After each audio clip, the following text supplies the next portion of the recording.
Recording in progress.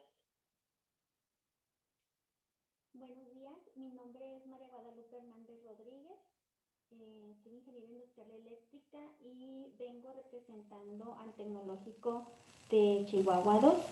A continuación voy a presentar, a compartir lo que es la presentación de la investigación que realizamos.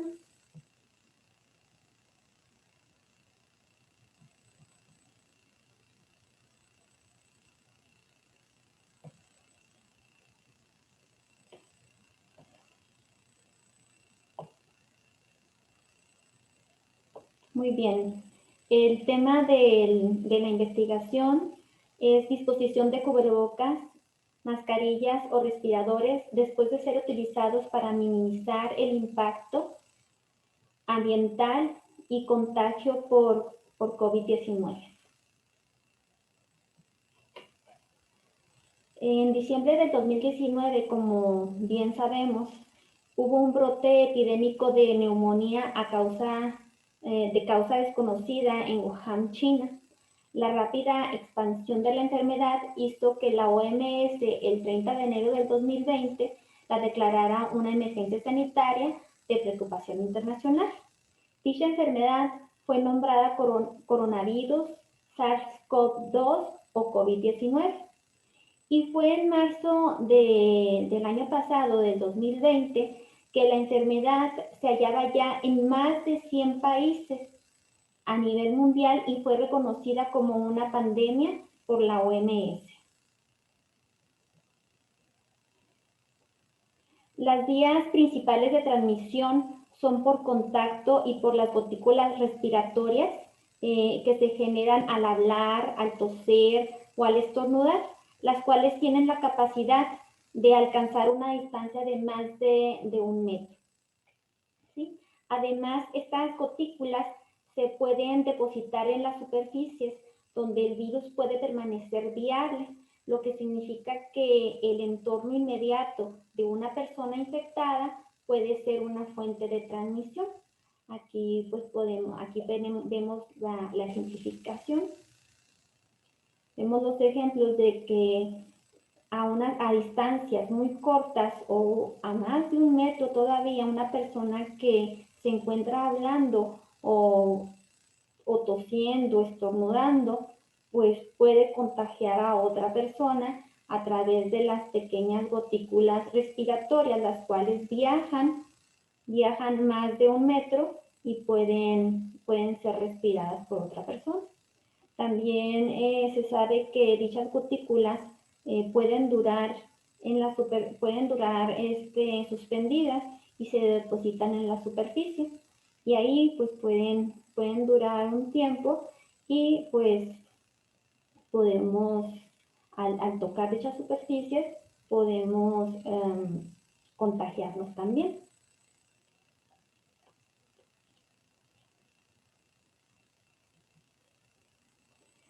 La OMS ha realizado una serie de recomendaciones sobre los usos de las mascarillas, cubrebocas o respiradores, además de otras medidas preventivas para evitar los contagios por COVID-19.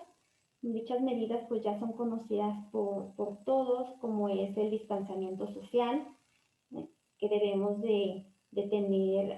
estar a más de 1 metro de distancia de las demás personas por no saber si están contagiadas o estamos contagiados o no. El uso obligatorio de los cubrebocas cuando estemos principalmente en los lugares cerrados.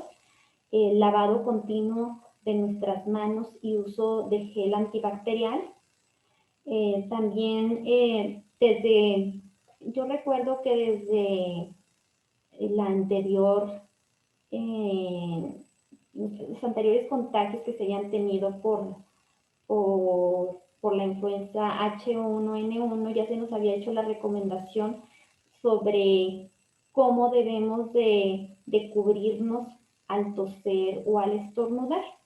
Antes, una persona que cubría su boca con la mano se consideraba que era una persona muy cuidadosa porque estaba evitando que esas pequeñas gotículas de la tos o del estornudo fueran, fueran transmitidas a los demás. Pero lo que no sabíamos era que al cubrirnos con la mano, esas pequeñas gotículas estaban infectando nuestra mano, y al nosotros tocar las superficies o saludar a las personas, le estábamos transmitiendo nuestros virus o bacterias, y de esa manera pues podríamos generar una serie de contagios. Entonces, bueno, desde entonces nos habían recomendado que al estornudar o toser nos cubriéramos con el antebrazo, o actualmente pues que estemos usando un cubrebocas cuando estemos enfermos. Bueno, ahorita pues estemos enfermos o no. Y bueno, pues la disposición de los cubrebocas, que la manera en la que debemos de desechar los cubrebocas.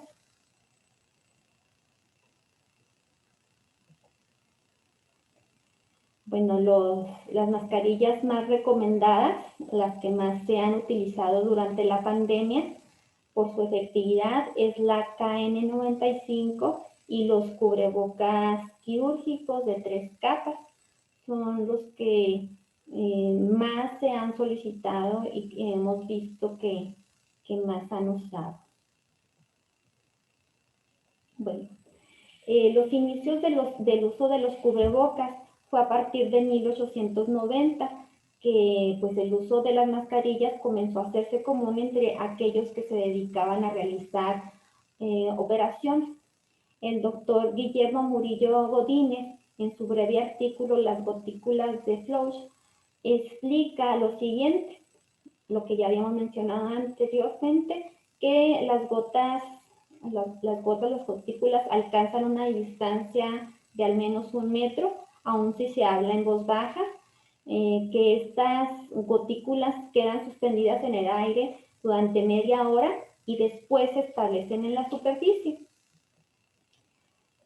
También en su estudio, él midió el tamaño de estas gotículas y se sabe que miden hasta 10 micras, o sea, 10 millonésimas partes de 1 metro. Brian Ley demostró en 1999 con su estudio Diameter of a Human Hair que un cabello humano, por más delgado que sea, no es menor a 17 micras, o sea que este virus pues es todavía más pequeño que el grosor de los cabellos de una persona. También en su estudio se observó que estas gotículas son portadoras de bacterias y de virus. Bueno, pues la problemática que observamos que se presenta a través del uso de cubrebocas es la gran demanda de estos y otros artículos de protección que han generado un incremento exponencial de este tipo de desechos. ¿Sí? Esto ha generado un gran incremento en la contaminación y también lo que es el cuidado de la salud. ¿Sí? La ONU advierte que el 75% de los plásticos generados por la pandemia terminarán en el océano. Aquí podemos ver una muestra de la cantidad de cubrebocas que se encuentran en nuestros mares, en nuestros ríos. Yo vivo en la ciudad de Chihuahua y estoy muy lejos de los mares, sin embargo, para realizar este estudio, pues estuve también investigando o caminando por las calles de la ciudad, y en tan solo una cuadra podía encontrar alrededor de 10 cubrebocas tirados, desechados así en la calle, y pues lo cual significa un problema de contaminación y un problema de salud. Entonces, eso fue la problemática que observamos para realizar nuestro estudio. Bueno, el Centro de Control de Prevención de Enfermedades, la CDC, recomienda el uso de cubrebocas de tela para el público en general con el fin de mitigar un poco el problema de la contaminación ambiental y la salud comunitaria. Este tipo de cubrebocas es eficiente si se siguen las recomendaciones ya antes mencionadas para evitar el contagio por COVID-19. Sí, de hecho, en los recorridos que yo realicé para observar los desechos de cubrebocas, en ninguno encontré cubrebocas de tela. Esos cubrebocas realmente no son desechados de la misma manera como encontramos los cubrebocas de un solo uso, como son el KN95 y los de uso quirúrgico. Esos los podemos encontrar tirados en bastantes lugares.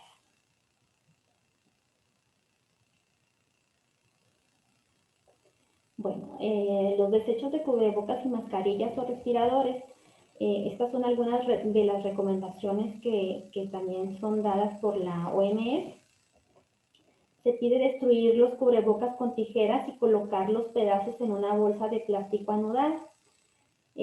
Rociar la bolsa con una solución clorada, lavar las manos y desinfectar las tijeras después de introducir la mascarilla en la bolsa, no tirar los cubrebocas en la vía pública y en caso de contar con cubrebocas de tela, lavarlos y desinfectarlos después de cada uso.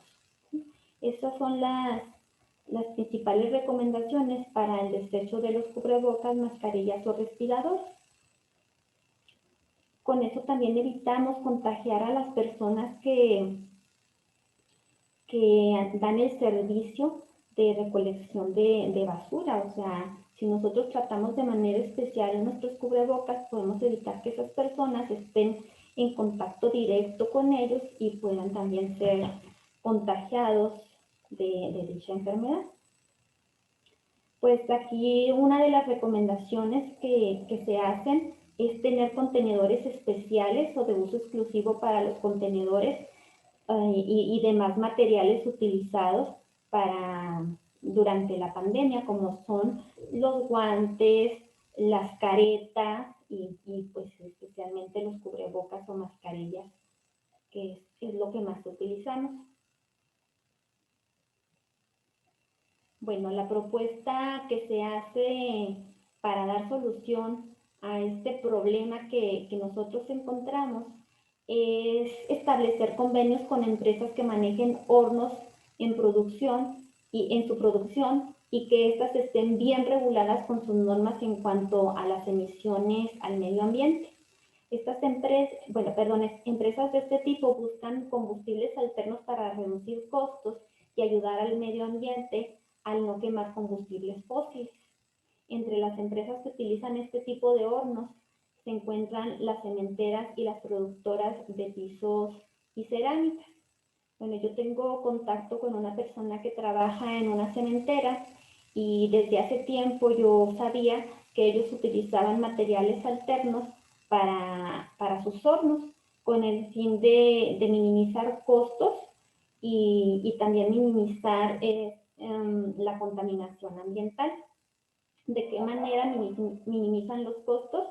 Pues al no tener que estar comprando tanto combustible fósil como lo es el carbono o es el carbono bituminoso o el gas, y de esa manera reducen costos.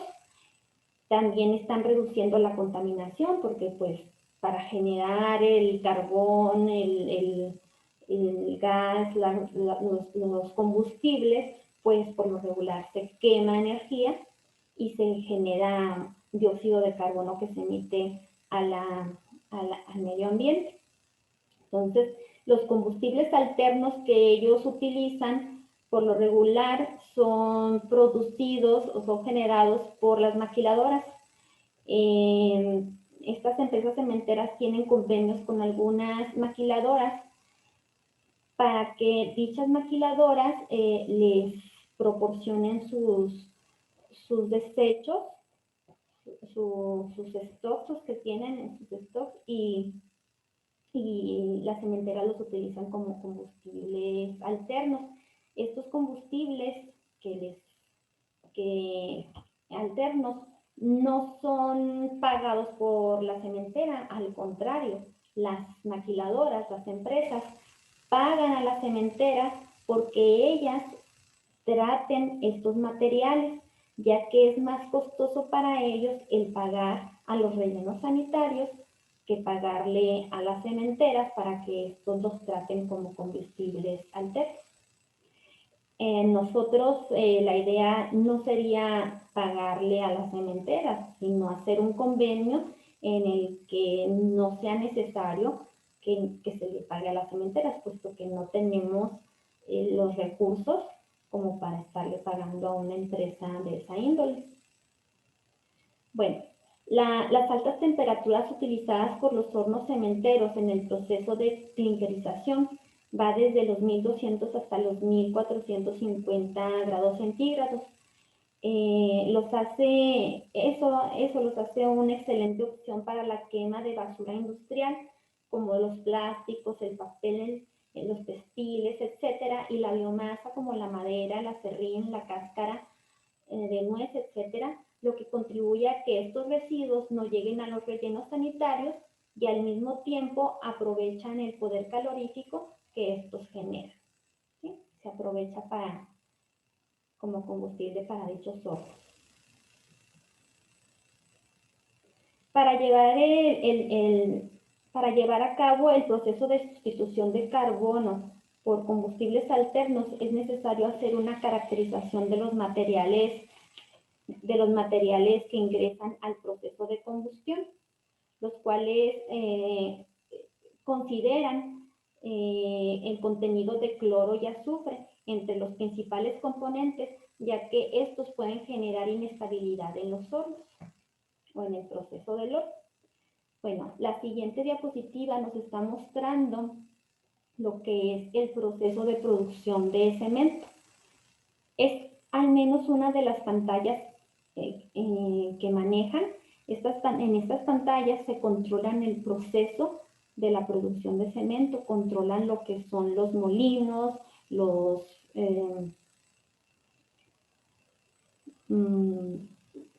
molinos, los hornos, ¿sí? Las bandas transportadoras, los hilos. ¿Okay? Aquí nos está mostrando una parte del proceso de la producción de cemento. Esto que maneja aquí en verde, esto así alargado, que acá lo estoy poniendo más en grande, es el horno principal de la producción de cemento. Y aquí vemos que ese día que se tomó esta foto, el horno tenía una temperatura de 1200 grados centígrados.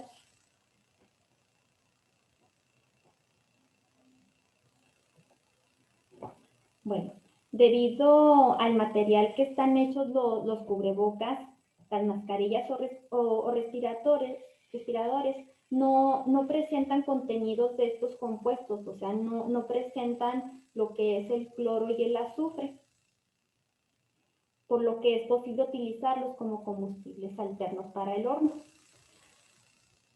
Una de las variables en los procesos de combustión es la emisión de gases a la atmósfera, siendo el monóxido de carbono el más representativo, el cual se monitorea de manera continua por medio de un analizador de gases,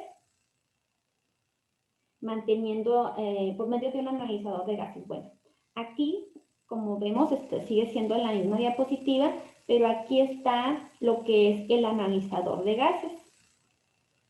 Aquí nos está mostrando el contenido de oxígeno, el contenido de monóxido de carbono, el contenido de óxido de nitrógeno y el contenido de óxido de azufre. Entonces, mientras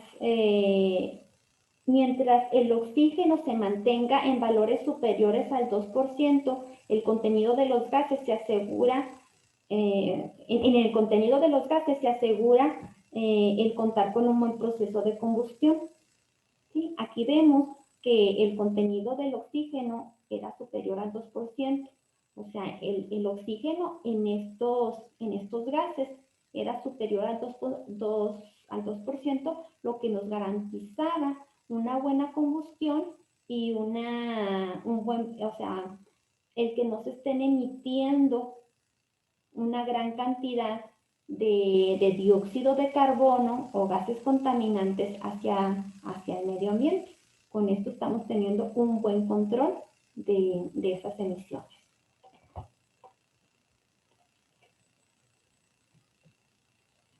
Análisis de los beneficios esperados. Bueno, para realizar el análisis de los beneficios esperados por disposición de los respiradores ya utilizados,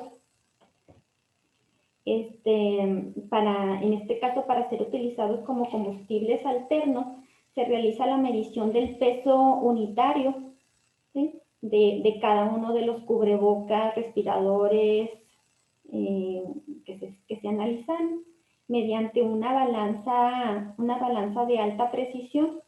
Aquí podemos ver que el peso obtenido de cada uno de estos cubrebocas, mascarillas o respiradores tienen un peso promedio de 4.83 gramos por pieza.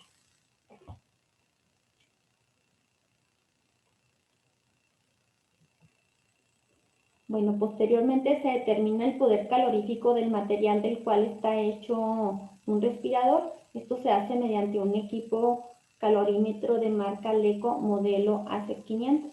Todo este equipo fue proporcionado por la misma empresa cementera con la que yo estuve trabajando para ver si era posible realizarse este proyecto.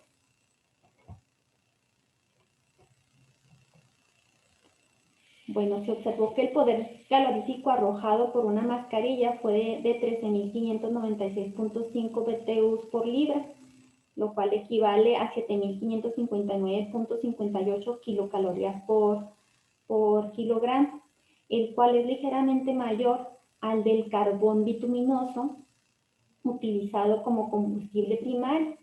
¿Sí? O sea, el combustible primario que utilizan en la empresa cementera es el carbón bituminoso y ese tiene un poder calorífico de 12.150 BTUs por libra o 6.756 kilocalorías por kilogramo. Entonces vemos que las mascarillas tienen un poder calorífico un poquito superior a lo que es el carbón bituminoso. Con este resultado se observa que una tonelada de respiradores equivale a 1.12 toneladas de carbón. De carbón. Bueno, el costo actual aproximado del carbón es de 2.160 pesos, por lo que al sustituirlo por una tonelada de respiradores se obtendría un ahorro parcial de 2.419.20 debido al factor que ya había mencionado de 1.2. Se estima un costo por manejo y trituración del respirador.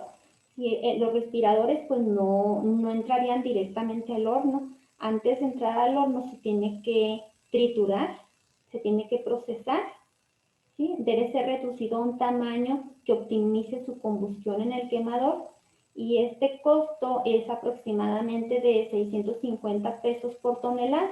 Esto por concepto de recolección, energía eléctrica, trituración, transporte y mano de obra. Eso sería el costo de todo esto. Desde recolectar los cubrebocas, la energía eléctrica que se consume por la trituración, el transporte y la mano de obra. Por lo que el beneficio por tonelada de respirador coprocesada como combustible alterno es de 1.719.20 pesos. Para obtener una tonelada de respiradores es necesario recolectar 207.040 piezas de respiradores. O sea, necesitaríamos esta cantidad que si tuviéramos un lugar, un contenedores exclusivos en las ciudades para recolectarlos, claro que podríamos tener esta cantidad de cubrebocas. En realidad es muchísima la cantidad de cubrebocas que se desechan en la actualidad. Aquí, por ejemplo, el análisis que realizamos La población en las principales ciudades del estado de Chihuahua, aquí vemos en Ciudad Juárez, pues es de 1.500.000. En Chihuahua son 926.000 personas, en Cuauhtémoc 180.000, en Delicias 52.000.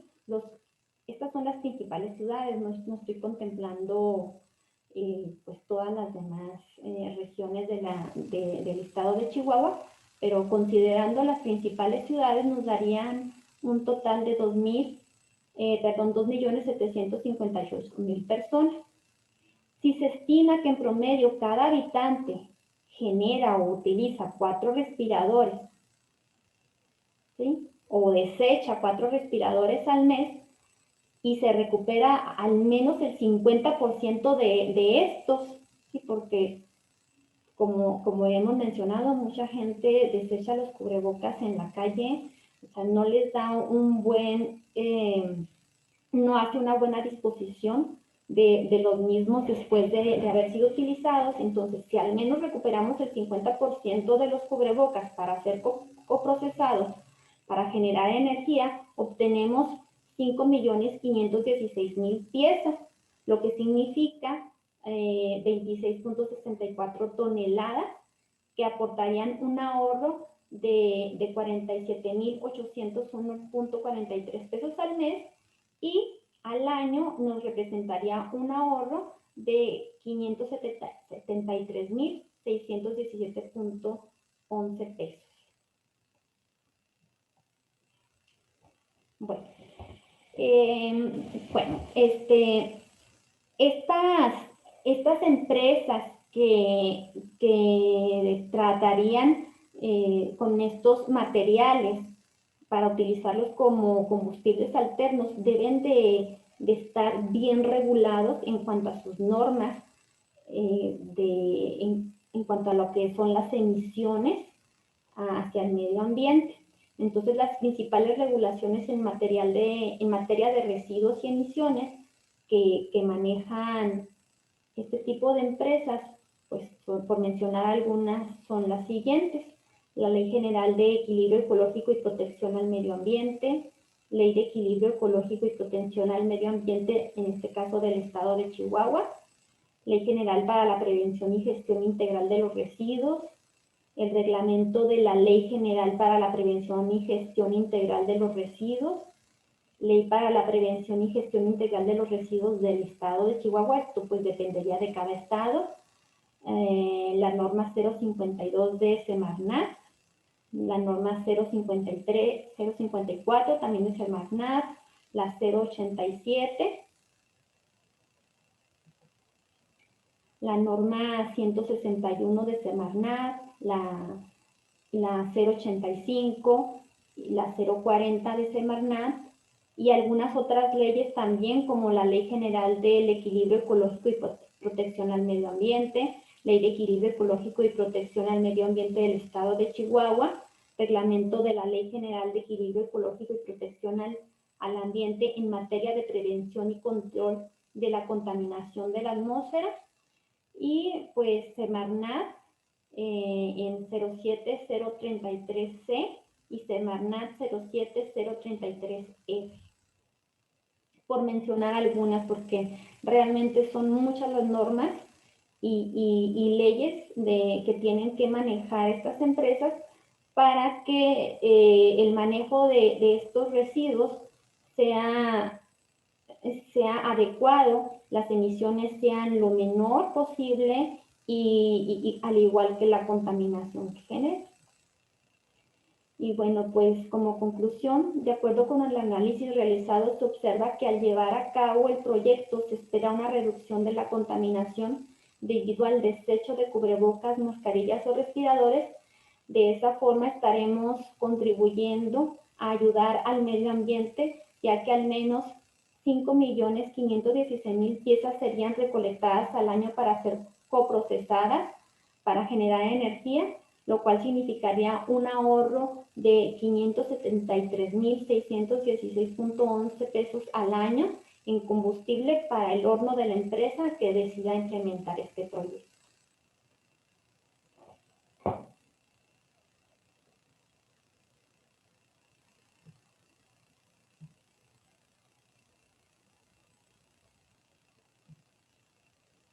Bueno, y eso es todo por mi parte. Espero que este proyecto logre alcanzar su meta, realmente que se pueda implementar, al menos aquí en la ciudad de Chihuahua. La empresa cementera con la que se estuvo hablando estuvo interesada porque ellos ahorran de esa manera al trabajar con combustibles alternos, y pues me gustaría también que esta propuesta se llevara a cabo no solamente aquí en la ciudad de Chihuahua, sino en otras partes de México. Muchas gracias.